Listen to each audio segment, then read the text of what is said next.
إن الحمد لله نحمده ونستعينه ونستغفره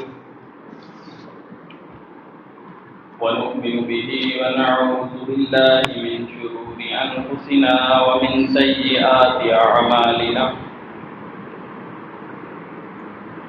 من يهده الله فلا مضل له ومن يضلله فلا هادي له وأشهد أن لا إله إلا الله وأشهد أن محمدا عبده ورسوله أما بعد فأعوذ بالله من الشيطان الرجيم بسم الله الرحمن الرحيم مثل الذين اتخذوا من دون الله أولياء كمثل العنكبوت اتخذت بيتا وإن أوهن البيوت لبيت العنكبوت لو كانوا يعلمون. محترم عزت مند سننے والوں، آپ کے سامنے سورۃ عنکبوت سے ایک آیت تلاوت کی ہے۔ اللہ رب العزت کا احسان ہے کہ اس نے اس کتاب کو نازل کرنے کے بعد اس کی حفاظت کا ذمہ لیا اور لاکھوں کروڑوں درود و سلام اس ذات پر جسے اللہ رب العزت نے خاتم النبیین بنایا۔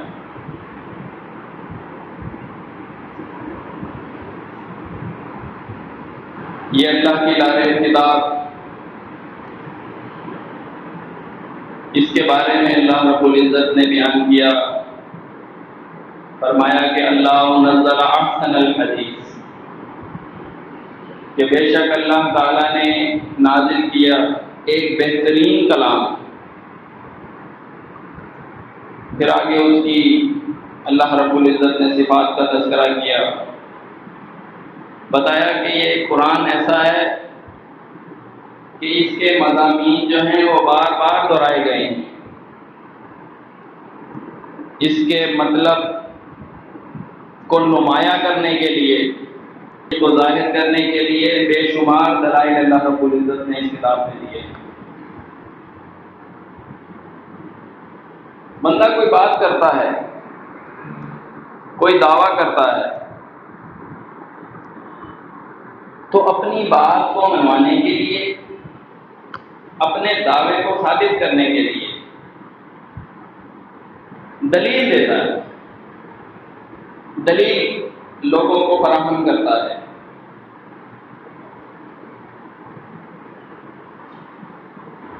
دلیل اس کی جمع دلائل، دلائل کی مختلف اقسام ہیں۔ کبھی تو اپنے دعوے پر، اپنے نظریے پر، اپنے بیان کردہ عقیدے پر عقلی دلیل دی جاتی ہے، اور کبھی پچھلے قوموں کے واقعات سنا کے، پچھلے پیغمبروں کے واقعات سنا کے، ان کی دعوت کو بیان کر کے دلیل فراہم کی جاتی ہے، اور کبھی ڈراوا دے کے، عذاب سے ڈرا کے، دھمکا کے اپنی بات کی اہمیت کو اجاگر کیا جاتا ہے، اور کبھی خوشخبری سنا کر، بشارتیں دے کے اپنی بات کی، اپنے دعوے کی، اپنے عقیدے کی اہمیت کو لوگوں کے سامنے بیان کیا جاتا ہے۔ یہ دلائل کے مختلف اقسام ہیں، اور کبھی عوام سے جذباتی اپیل کی جاتی ہے۔ اس کا ثبوت بھی قرآن و حدیث کے اندر ان دلائل کی اقسام میں ایک قسم ہے مثال کے ذریعے اپنی بات کو واضح کرنا، مثال دے کے اپنے موقف کی وضاحت کرنا، اپنے نظریے کی وضاحت کرنا۔ یہ دلیل کی بڑی عام فہم قسم ہے کہ مثال کے ذریعے بات بہت جلدی سمجھ آ جاتی ہے۔ کوئی بندہ کسی کو کوئی مثال بیان کرے، کسی بات کی دوسری چیز سے تشبیہ دے، تشبیہ دینے سے، مثال بیان کرنے سے بات بہت جلدی سمجھ آ جاتی ہے۔ جتنے پیغمبر اس دنیا کے اندر آئے، جتنے دائی، جتنے مصلح اس دنیا کے اندر ہیں، جتنے مصنف ہیں، ہر ایک نے دلیل کی یہ قسم کہ مثال کے ذریعے اپنی بات کو پیش کرنا، ہر کسی نے اس کو اختیار کیا ہے۔ دلیل کہتے کسے ہیں؟ اس بات کو تھوڑا سا سمجھیں تاکہ ہم کسی بھی بات کو بیان کریں اس پر دلیل دیں، ہمیں کم از کم یہ پتہ ہونا چاہیے کہ دلیل کہتے کسے ہیں۔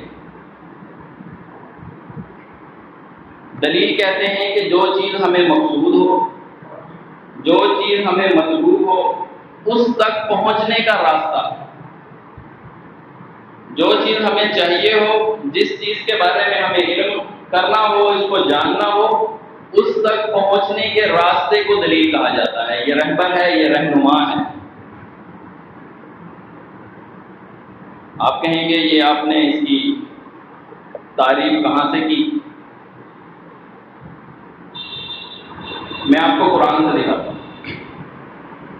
سلیمان علیہ السلام نے جنوں کو کام پہ لگایا کہ وہ محل تیار کر رہے ہیں، اور سلیمان علیہ السلام خود ایک لاٹھی سے، عصا سے اس کے سہارے پر کھڑے ہو گئے، ان کی نگرانی پر۔ اسی اثنا سلیمان علیہ السلام کی موت واقع ہو گئی، وہ فوت ہو گئے۔ اب جنوں کو یہ بات نہیں معلوم کہ سلیمان علیہ السلام فوت ہو چکے ہیں، وہ اسی طرح محنت کر رہے ہیں، اسی طرح مشقت کر رہے ہیں کہ وہ فوت ہوئے کب؟ کہ وہ اسی لاٹھی کے سہارے پر کھڑے ہیں اور اتنا عرصہ ان کو ہو چکا ہے کہ اس لکڑی کے عصا پر دیمک لگی، دیمک کا گھن کا وہ کیڑا لگا، گھن کے کیڑے نے اس لکڑی کو کھانا شروع کیا اور وہ لکڑی کمزور ہوئی اور اس کی وجہ سے سلیمان علیہ السلام نیچے گر گئے۔ اب جنوں کو کیسے پتا چلا کہ سلیمان علیہ السلام کی موت ہو گئی؟ دلیل کیا تھی؟ دلیل وہ گھن کا کیڑا تھا جس نے یہ بات واضح کی کہ اس بات سے پتہ چلا کہ سلیمان کی موت ہو گئی۔ وہ کہتے ہیں کہ اگر ہمیں اس سے پہلے پتہ ہو چکا تو ہم تو یہ کام کرتے چھوڑ چکے ہوتے۔ کسی معاملے کی طے تک جو چیز ہمیں مقصود ہو، جو ہمیں مطلوب ہو، اس تک پہنچنے کا جو ذریعہ ہے وہ دلیل کہلاتا ہے۔ اور دلیل کی بے شمار قسمیں ہیں، کبھی عقلی دلیل پیش کی جاتی ہے، کبھی نقلی دلیل پیش کی جاتی ہے، کبھی دلیل شرعی پیش کی جاتی ہے، کبھی ڈراوا دھمکا کے، کبھی خوشخبری پیش کر کے، کبھی جذباتی اپیل کر کے، بے شمار قسمیں۔ آج میں جس دلیل کی قسم پر گفتگو کرنا چاہتا ہوں وہ ہے مثال کے ذریعے اپنی بات کو ثابت کرنا۔ یہ دلیل کی سب سے عام فہم، سب سے زیادہ سمجھ آنے والی قسم ہے کہ مثال کے ذریعے بات بہت آسانی سے سمجھ آ جاتی ہے۔ آپ یہ دیکھیں کہ کچھ مثالیں قرآن نے بیان کی ہیں اور قرآن اس بات کی اپیل کرتا ہے کہ یہ مثالیں ان لوگوں کے سامنے بیان کرو تاکہ یہ کچھ غور و فکر کریں۔ اور کچھ مثالیں رسول اللہ صلی اللہ علیہ وسلم نے بیان کی ہیں، جیسے رسول اللہ صلی اللہ علیہ وسلم نے بیان کیا کہ کوئی شخص جب مسجد میں آتا ہے اور جب وہ مسجد میں آتا ہے اور لوگوں کو پھلان کے آگے صف میں جانے کی، بیٹھنے کی کوشش کرتا ہے تو فرمایا اتخذ جسرا الی جہنم، کہ وہ اپنے لیے جہنم تک پہنچنے کا پل تیار کر رہا ہے۔ ایک بات رسول اللہ نے مثال کے ذریعے سمجھائی۔ اس کی مثال ایسی ہے، پھلانگ کرانے والے کی مثال ایسی ہے کہ جو ایک ایسے راستے پر چل رہا ہے، ایسے پل کے اوپر چلا گیا ہے جو پل کہاں اترنے والی ہے؟ جہنم کے اندر۔ مثال کے ذریعے بات سمجھائی اور بہت آسانی سے سمجھ آ گئی کہ یعنی کہ یہ جو پھلانگنا ہے، ٹانگ اٹھا کے اوپر سے کودنا ہے، یہ جہنم کا پل ہے۔ اب کیا کیا جائے گا کہ اب طریقہ یہ اپنایا جائے گا کہ جو لوگ پہلے آ رہے ہیں ان کو چاہیے کہ وہ اگلی صفوں میں آ جائیں، اگلی صفوں میں آ جائیں، کیونکہ جو پیچھے بعد میں آنے والے لوگ ہیں ان کو آسانی رہے گی اور وہ پھلانگیں گے نہیں۔ حیرت کی بات ہے نا، محنت زیادہ کرتے ہیں، پہلے آتے ہیں، ٹائم زیادہ لگا رہے ہیں، لیکن ثواب سے محروم ہو رہے ہیں، اجر سے محروم ہو رہے ہیں۔ ایسے مثال کے ذریعے سے بیان کیا اور بات آسانی سے سمجھ آ گئی۔ تو اب ہمیں یہ چاہیے، بلکہ رسول اللہ صلی اللہ علیہ وسلم نے تو فرمایا کہ اگر پہلی صف کے اجر کا اگر آپ کو علم ہو جائے تو تم لوگ کیا کرنے لگو؟ قرآن اندازی کرنے لگو کہ ابھی پہلے کون بیٹھے گا، میں بیٹھوں گا یہ پہلے۔ قدر والی چیز ہے نا، اس لیے مثال کے ذریعے اللہ رب العزت نے بے شمار قسموں سے، بے شمار دلائل سے اللہ رب العزت نے باطل عقائد کا رد کیا ہے، باطل معبودوں کا رد کیا ہے۔ کافر اور مومن دو گروہ۔ اب کافر بھی کچھ انفاق کرتے ہیں، خرچ کرتے ہیں اللہ کی راہ میں، مومن بھی کچھ خرچ کرتے ہیں۔ جو کافر خرچ کرتے ہیں ان کی مثال اس خرچ کرنے کی بات کو، اس خرچ کرنے کے عمل کو اللہ نے کیسے بیان کیا ہے کہ یہ اعمال ضائع ہو جائیں گے، کس طرح ضائع ہوں گے، اس کو بھی مثال کے ذریعے بیان کیا۔ اور اہل ایمان جو خرچ کرتے ہیں اللہ کی راہ میں جان لگاتے ہیں، مال لگاتے ہیں، اس کو اللہ نے کیسے بیان کیا ہے، اس کی بھی مثال دی ہے کہ مثال کے ذریعے بات بہت جلدی سمجھ آ جاتی ہے۔ سورۃ ابراہیم کی 18 نمبر آیت میں اللہ رب العزت نے فرمایا کہ مثل الذین کفروا بربہم، مثال ان لوگوں کی جن لوگوں نے کفر کیا بربہم، اپنے رب کے ساتھ۔ کفر کرنے والوں کی مثال اللہ بیان کر رہا ہے۔ مثال کس چیز کی؟ اعمالہم، ان کے اعمال کی مثال اللہ بیان کرنے لگا ہے۔ فرمایا کہ ان کی مثال ایسی ہے کہ کراماد اشتدت بہ الریح فی یوم عاصف، کہ ایک تیز آندھی چلے، ان کے اعمال کو اکٹھا کیا جائے، ایک ان کے اعمال کا ڈھیر لگایا جائے، اور ایک تیز آندھی چلے تو وہ کیا کرے؟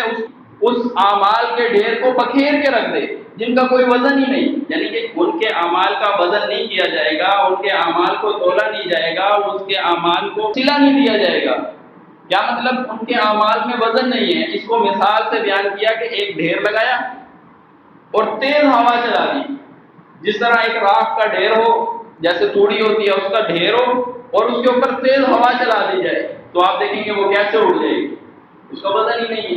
تو ایک مثال کے ذریعے اللہ نے بیان کر دیا اور فرمایا کہ مثل الذین ینفقون اموالہم، اہل ایمان کے انفاق کی کیا مثال ہے؟ بیان فرمایا کہ مثل الذین ینفقون اموالہم، مثال ان لوگوں کی کہ جو خرچ کرتے ہیں اللہ کی راہ میں۔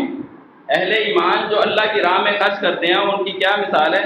فی سبیل اللہ، یہ خرچ کرنا ان کا اللہ کی راہ میں ہوتا ہے کمثل حبۃ انبتت سبع سنابل فی کل سنبلۃ مئۃ حبۃ، کہ ان کی مثال ایسی ہے کہ جس نے ایک دانہ زمین میں بویا، 1 روپیہ خرچ کیا، ایک دانہ زمین میں بویا، اب اس زمین سے 7 کونپلیں باہر آ گئی، 7 جو ہے اس کی ٹہنیاں نکلی، اور ہر ٹہنی کے اندر 100 دانے ہوں۔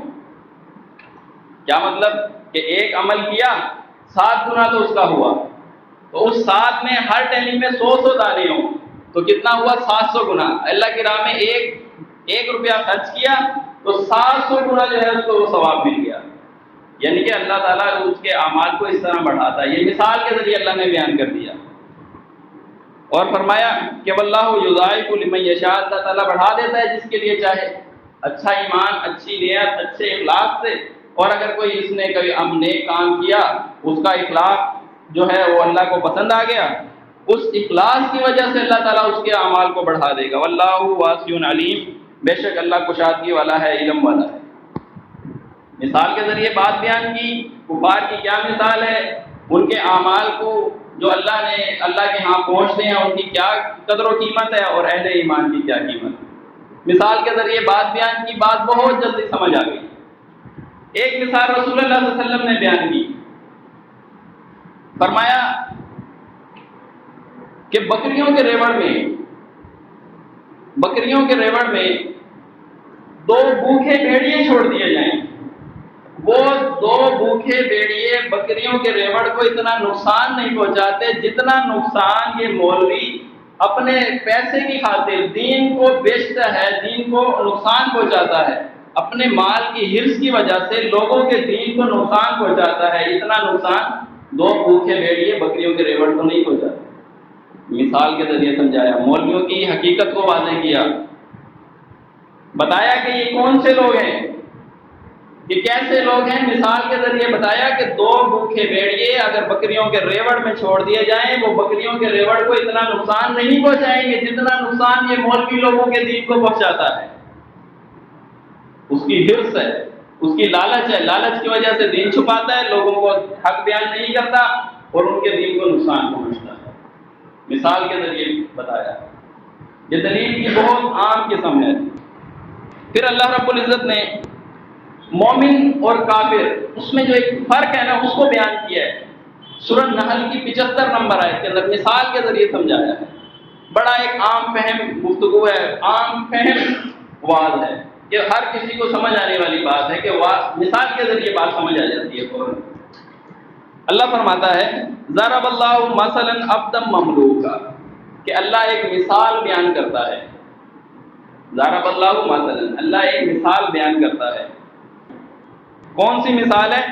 عبدا مملوکا، کہ ایک بندہ ہے جو نوکر ہے، غلام ہے، عبدا مملوکا، جو بندہ مملوک ہے کسی کی ملکیت ہے، لا یقدر علی شیء، اس کے پاس کوئی اختیار نہیں، از خود وہ کچھ کرنا چاہے کچھ نہیں کر سکتا، از خود وہ کسی کی مدد کرنا چاہے، از خود کسی کے کام آنا چاہے کچھ نہیں کر سکتا۔ لا یقدر علی شیء، شیء کسے کہتے ہیں؟ ایک ذرے کو شیء کہتے ہیں۔ گھاس کا ایک تنکے کا 100واں حصہ شیء کا معنی بیان کرتا ہے۔ یہی شیء ہے جو اللہ کے ساتھ شرک ٹھہرانے کے معاملے میں بھی آتا ہے۔ جس نے ذرہ برابر بھی اللہ کے ساتھ شرک کیا تو اللہ تعالیٰ اس کو معاف نہیں کرے گا۔ یہی شیء، اس کے پاس کیا اختیار ہے؟ لا یقدر علی شیء، ایک ذرے کا بھی اس کے پاس اختیار نہیں ہے۔ ایک وہ بندہ ہے اور دوسرا بندہ وہ ہے، فرمایا کہ وَمَن رَزَقْنَاهُ مِنَّا رِزْقًا حَسَنًا، کہ ایک وہ شخص ہے جس کو اللہ نے مال دیا ہے، رزق دیا ہے، بیش اچھا رزق، اور فَهُوَ يُنْفِقُ، پھر وہ خرچ کرتا ہے، منہ اس میں سے سرًا وجہرا، چھپے بھی خرچ کرنے کا اختیار ہے اور اعلانیہ بھی خرچ کرنے کا اس کے پاس اختیار ہے۔ فرمایا کہ حل یستوون، کیا یہ دونوں برابر ہو سکتے ہیں؟ نہیں۔ کیا مطلب؟ کہ ایک وہ بندہ ہے جو نوکر ہے، غلام ہے، دوسرا وہ ہے جو کسی کے تابع نہیں ہے، از خود کچھ بھی کر سکتا ہے۔ کیا یہ دونوں برابر ہو سکتے ہیں؟ نہیں۔ مثال کے طور پہ آپ کو کسی چیز کی ضرورت پڑی، آپ نے کسی کے دروازہ کھٹکھٹایا، اندر سے ایک نوکر نکل آیا، تو آپ نے بولا فلاں چیز مجھے چاہیے، آپ کس سے مانگ رہے ہو؟ اس نوکر سے۔ یہ وہ بندہ ہے، مالک فرماتا ہے عبدم مملوکا، یہ بندہ کسی کی ملکیت ہے تو وہ آپ کو وہ چیز دے نہیں سکتا۔ لا یقدر علی شیء، اس کے پاس کوئی چیز کا، کسی بات کا کوئی اختیار اس کے پاس نہیں ہے۔ آپ نے اس سے مانگا جس کے پاس اختیار نہیں ہے۔ اس کے مقابلے میں اگر آپ گھر کے مالک سے کچھ مانگتے، وہ اس کے پاس اختیار تھا۔ بتایا یہ گیا کہ اللہ کو چھوڑ کر جن لوگوں کو تم پکارتے ہو، اللہ کو چھوڑ کر جن کو تم نے حاجت روا بنا لیا، اللہ کو چھوڑ کر جن کو دستگیر، داتا، مشکل کشا، غریب نواز بنا لیا، یہ کون ہے؟ فرمایا عبدم مملوکا، یہ تو اللہ کے بندے ہیں، یہ تو اللہ کی ملکیت ہیں، اللہ کے بندے ہیں، ان کے پاس کیا اختیار ہے؟ لا یقدر علی شیء، ان کے پاس ذرہ برابر بھی کوئی اختیار نہیں ہے۔ تم اللہ کو چھوڑ کر ان سے پکارتے ہو، ان سے مانگتے ہو جن کے پاس اختیار نہیں ہے۔ ایک نوکر سے تم مانگ رہے ہو، اس کو چھوڑ کر جس کے پاس سب کچھ ہے، جو کھلے بھی دیتا ہے، جو چھپے ہوئے بھی دیتا ہے، اس کو چھوڑ کے تم مانگتے ہو۔ فرمایا حل یستوون، کیا یہ دونوں برابر ہو سکتے ہیں؟ نہیں۔ تم لوگ وہ جو ڈائریکٹ اللہ سے مانگنے والے ہو، اور وہ کیا کرتے ہیں؟ وہ ان سے مانگتے ہیں جو خود عبد مملوک، جو خود کسی کی ملکیت ہے، فرمایا کہ الحمدللہ، اللہ کا شکر ادا کرو، الحمدللہ۔ بلکہ اکثر جو لوگ ہیں وہ اس بات کو مانتے نہیں ہیں، اس بات کو جانتے نہیں ہیں۔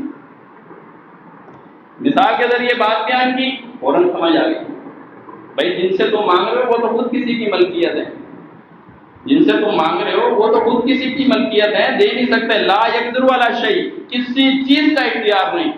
شیء میں نے آپ کو بتایا بالکل ایک ذرہ۔ ایک مثال اللہ رب العزت نے دی سورۃ حج کے اندر کہ اللہ کے سوا جن لوگوں کو تم نے اپنا حاجت روا، کار ساز، مشکل کشا بنا لیا ہے، ان کی کیا مثال ہے؟ بیان کرتا ہے اللہ تعالیٰ، فرماتا ہے یا ایھا الناس، اے انسانوں، پوری انسانیت سے اللہ کا خطاب ہے۔ ایمان والے بھی اسی میں شامل ہیں، کافر بھی اسی میں شامل ہیں، اللہ کا انکار کرنے والے بھی اسی میں شامل ہیں۔ یا ایھا الناس، اے انسانوں، ضرب مثل فاستمعوا لہ، ایک مثال تمہارے سامنے بیان کی جاتی ہے۔ یہ دلائل کے اقسام میں سب سے عام فہم قسم ہے کہ مثال کے ذریعے کسی کو بتا دیں، وہ فوراً سمجھ جاتا ہے بات کو کہ واقعی یہ جو دلیل ہے شریعت نے اس کو اختیار کیا ہے، اس دلیل کی اس قسم کو اختیار کیا کہ بات فوراً سمجھ آ جاتی ہے۔ مالک بیان کرتا ہے مثال تمہارے سامنے بیان کی جاتی ہے، فاستمعوا لہ، کہ اس کو غور سے سنو، توجہ سے سنو۔ ان الذین تدعون من دون اللہ، کہ وہ لوگ جو اللہ کے سوا دوسروں کو پکارتے ہیں، حاجت روا سمجھ کے، مشکل کشا سمجھ کے، اپنی بگڑیاں بنانے والا سمجھ کے، شافی الامراض سمجھ کے، غریب نواز، بندہ نواز سمجھ کے پکارتے ہیں، اتنے بڑے بڑے القابات دے کر ان کو پکارتے ہیں، ان کو اپنا الہ بنا لیا ہے۔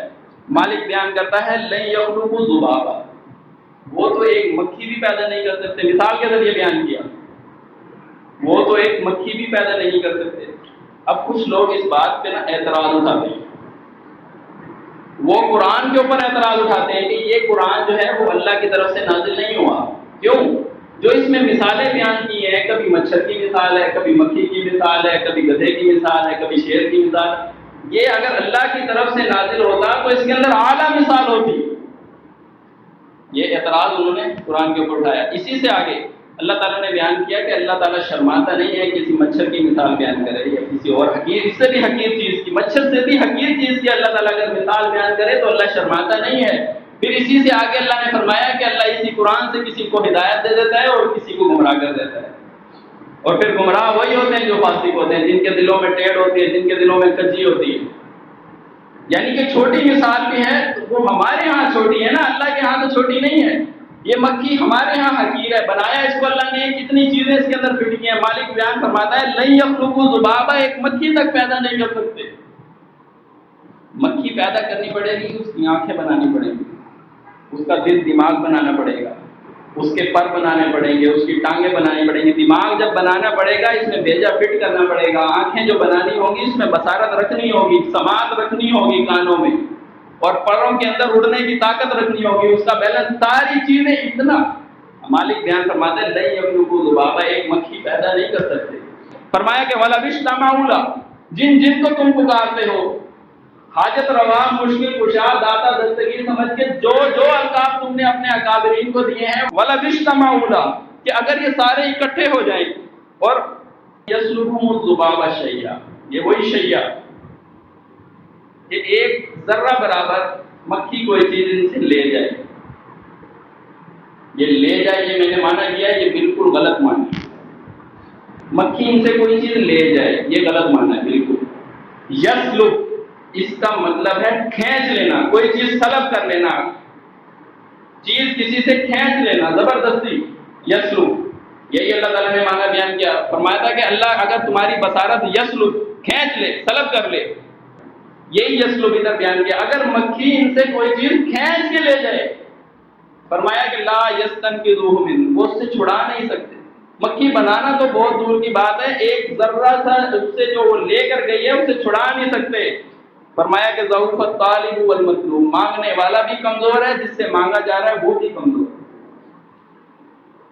مثال کے ذریعے بات بیان کی اور کتنی بات واضح ہو گئی، فوراً سمجھ آ گئی۔ اور جو آیت میں نے آپ کے سامنے تلاوت کی تھی سورۃ عنکبوت کی 41 نمبر آیت،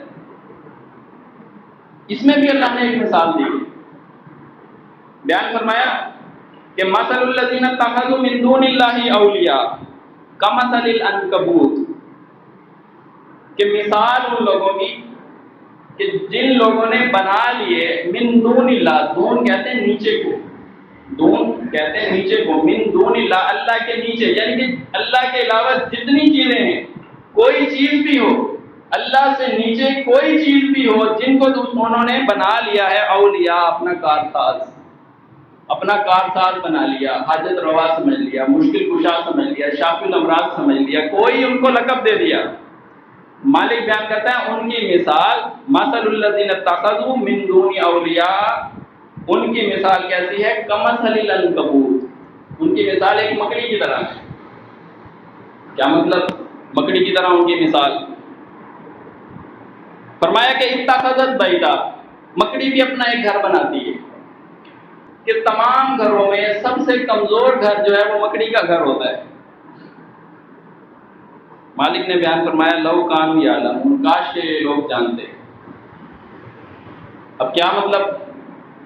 یہ مثال اللہ نے ایک بیان کی ہے، اتنی سی آیت ہے، چھوٹی سی آیت ہے، اس کے اندر بات کتنی واضح کی ہے۔ ایک مثال کے ذریعے بتا دیں ان کی مثال مکڑی کی طرح ہے۔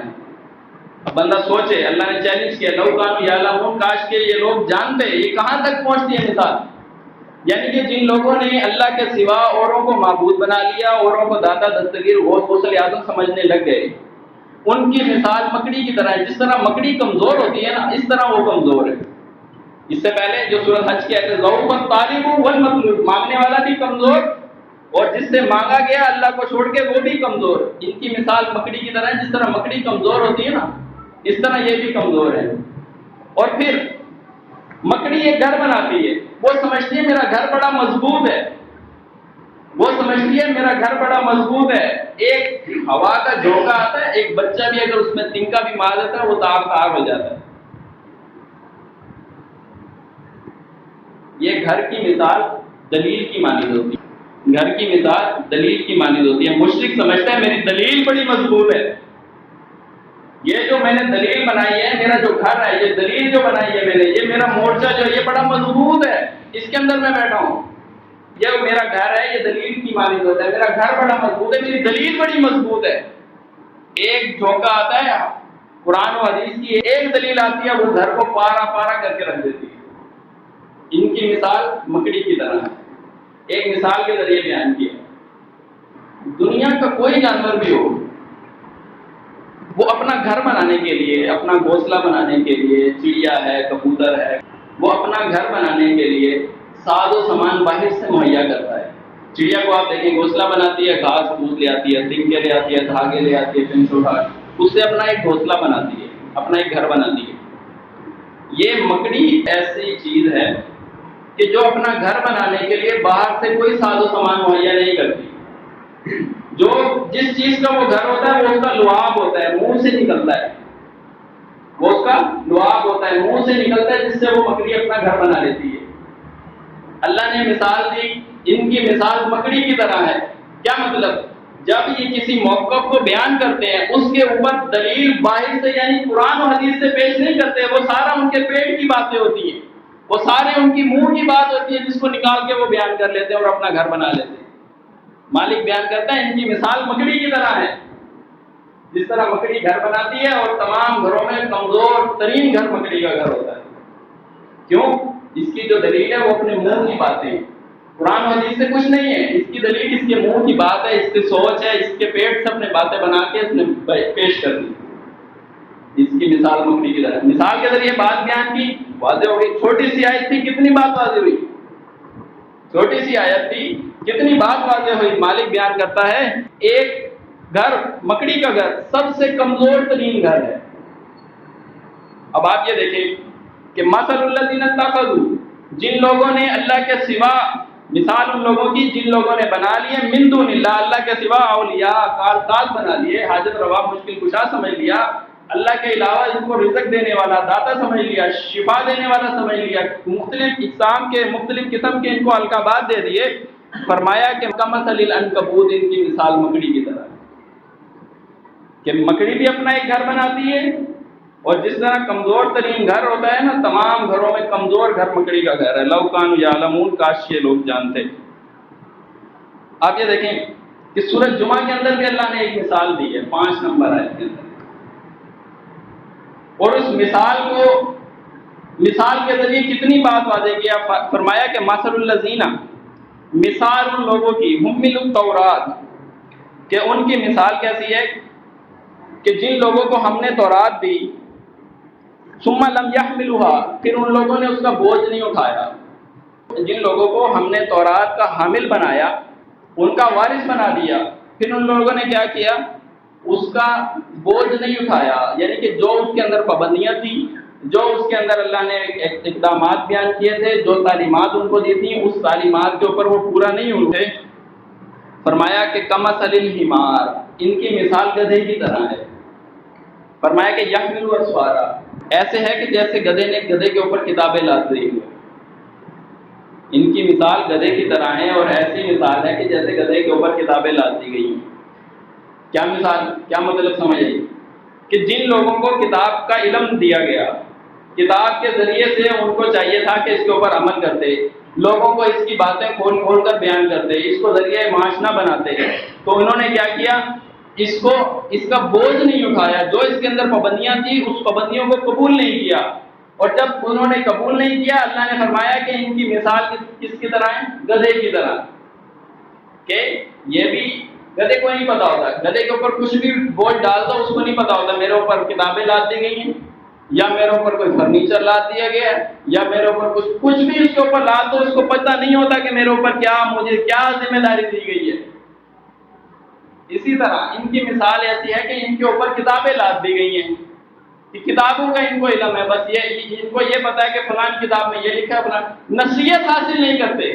جو مقصد تھا، جس تک پہنچنا تھا، نصیحت حاصل کرتے، اس کے اوپر عمل کرتے، پھر لوگوں کے اندر بیان کرتے، اس کو ذریعہ معاش نہ بناتے، اللہ کی رضا کے لیے جو کام کیے تھے اجر بھی اللہ سے لیتے. تو پھر انہوں نے کیا کیا؟ اس کو چھوڑ دیا. لم یحملوها، اس کا جو ہے بوجھ نہیں اٹھایا، اس کی پابندیوں کو سمجھے نہیں. پھر اللہ نے ان کی مثال ان کی طرح دے دی جیسے گدھا ہوتا ہے، گدھے کے اوپر کتابیں لاد دی گئی ہوتی. قرآن کے اندر سورۃ مدثر کے اندر ایک مثال اللہ نے بیان کی ہے، آپ لوگ سنتے رہتے ہوں گے، کہ اللہ تعالیٰ نے بیان کیا کہ ان کو کیا ہو گیا ہے کہ یہ نصیحت سے منہ موڑ رہے ہیں. ان کو کیا ہو گیا ہے؟ یہ نصیحت سے منہ موڑ رہے ہیں، گویا کہ وہ گدھے ہیں جو شیر کی آہٹ سے بدک بھاگ جاتے ہیں. کیا مطلب ہے اس کا؟ کہ جب فرقہ پرستوں کو، قبر کے پجاریوں کو، شرک کرنے والوں کو، جیسے ہم قرآن کی بات ان کے سامنے پیش کرتے ہیں، قرآن شیر کی مانند، کہ قرآن کی بات جیسے ہم نے ان کے سامنے پیش کی، تو ان کی مثال گدھے کی طرح، جیسے وہ گدھے، جنگلی گدھے بھاگتے چلے جاتے ہیں شیر کی آہٹ سے. جیسے ہی کوئی قرآن کی ان کے سامنے بات کرے، او بھائی آپ نے قرآن پڑھ لی، اس چھوٹے سے بچے نے قرآن پڑھ دیا، یار اس بندے نے یہ. آپ کے پاس کوئی سند ہے؟ کوئی آپ کے پاس درس نظامی کا کورس ہے؟ کوئی آپ کے پاس کوئی مفتی کا کورس ہے؟ کوئی 8 سال آپ نے مدرسے میں لگائے، آپ نے کیسے پیش کر؟ بھاگ جاتے ہیں. پھر کوئی لوگ اگر اتنی بات نہیں کرتے، یار مجھے فلاں کام ہے، مجھے بچوں کو سکول سے لینا ہے، مجھے فلانا چاہیے، وہ موقع چھوڑ کے بھاگ جاتے ہیں.